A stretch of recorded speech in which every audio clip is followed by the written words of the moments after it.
Hey there, if you're a focused learner trying to cut through all the noise and finally get to the mechanics of what actually works in the markets, well, you are exactly where you need to be.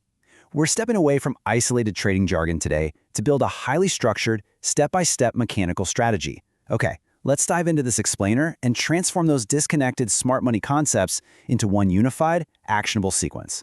You know the concepts, right? But you're still confused. Honestly, it's a harsh reality. So many traders stay incredibly frustrated, not because they don't know the terminology, like they know what a liquidity sweep or a fair value gap is, but because they just can't piece the market story together. You might spot an order block, but you're still consistently losing money. Why? Because at the end of the day, isolated concepts are not a strategy. You absolutely need an exact sequence to catch those sniper entries and trade with real precision. Now, to build our framework today, we are pulling directly from the insights of Brett Gold. He's a seasoned trader who, after 7 years of grinding, made a staggering $1.5 million in trading profits just last quarter alone. And his goal was sharing this model. It's purely educational.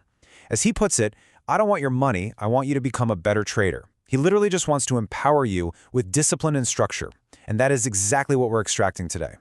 Let's move to and see how this builds our roadmap for today. We'll start with part 1, the smart money sequence. Then 2, 3 core trading concepts. Moving to 3, the 5-step entry model. 4 is all about executing the trade. And finally, 5, context over random patterns. Starting with section 1, the smart money sequence, a universal framework. The beautiful thing here is that this sequence is completely universal. The fundamental logic of price-seeking liquidity and retracing, it applies equally across Forex, futures, stocks, indices, and crypto. Which brings us to section 2, 3 core trading concepts. Defining the metaphors. Before we build our mechanical entry model, we need to completely nail down 3 foundational pillars. First up, the liquidity sweep. Think of this simply as the trap.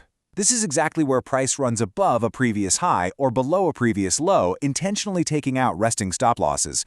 It totally gives retail traders the illusion of a breakout. We have all been there, right? Buying the absolute top only to watch it instantly crash. But in reality, big institutions are just using that grabbed liquidity to fuel a massive reversal in the opposite direction.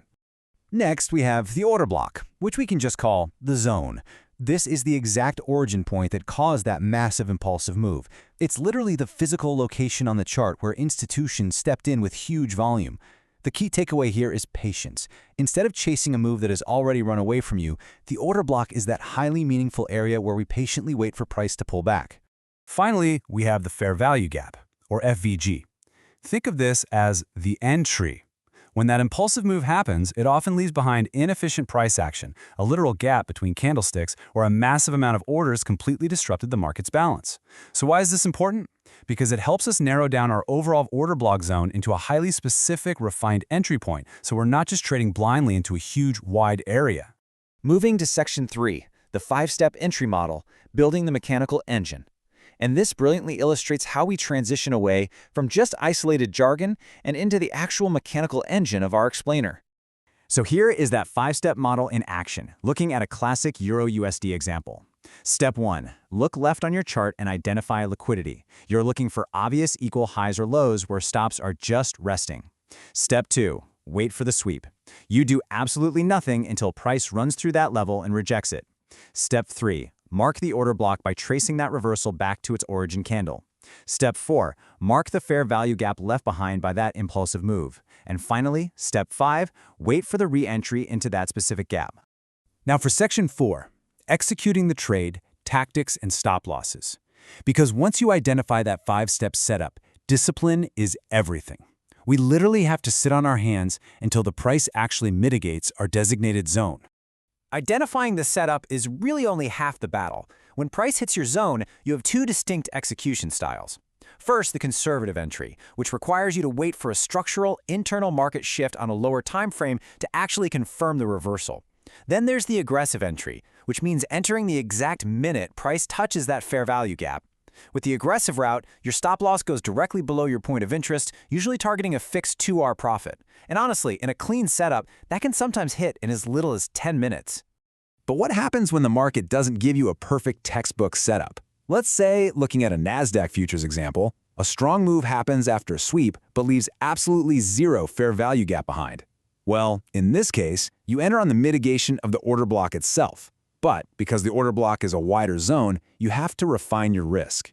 You tighten your stop loss to sit right above the specific candlestick that originally swept the liquidity. This acts as a protected high or low, making sure you don't take on unnecessary risk just because the gap was missing.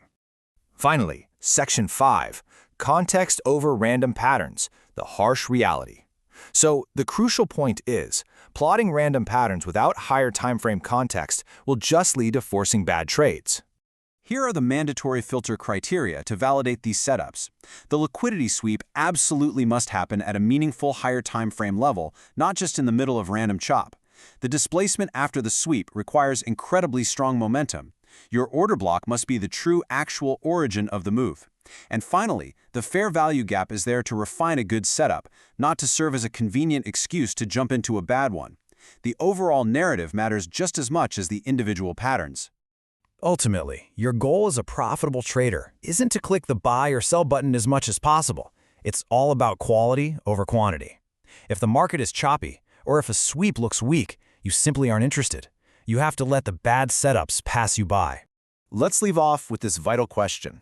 Are you trading a checklist, or are you trading a story? To truly master this sequence, everything from your higher time frame bias to your lower time frame structure has to align perfectly. Once you stop viewing these as just random shapes on a chart and start reading the market's true mechanical narrative, your entire perspective will shift. Thank you so much for joining this explainer. Keep focusing, keep refining, and we will see you next time.